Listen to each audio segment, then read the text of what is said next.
ကျွန်တော်အခုဒီမှာချင်းမိုင်တောင်ဒီဝက်ဖက်လက်ပေါ့ဝက်ဖက်လက်တောင်ပေါ်တက်နေတာ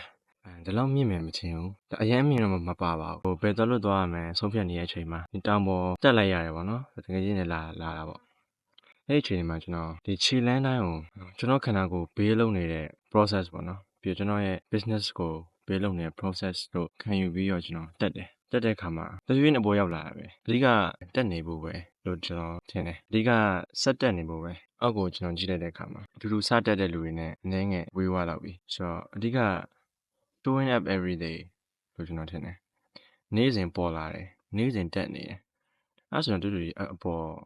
ရောက်သွားမှာပဲကျွန်တော်တို့ကဒီ result oriented ကိုလောက်ရမှာမဟုတ်ဘူး habit oriented ကိုလောက်ရမှာ result oriented ဆိုတာကဒီရလဒ်ကိုလိုချင်ပြီးလုပ်တဲ့ကိုယ်တွေရလဒ်ကိုလိုချင်ပြီးလုပ်တဲ့ကိုယ်တွေကတော့ကောင်းတယ်ဒါပေမဲ့ရလဒ်မရခင်နဲ့အခုအခြေအနေမှာ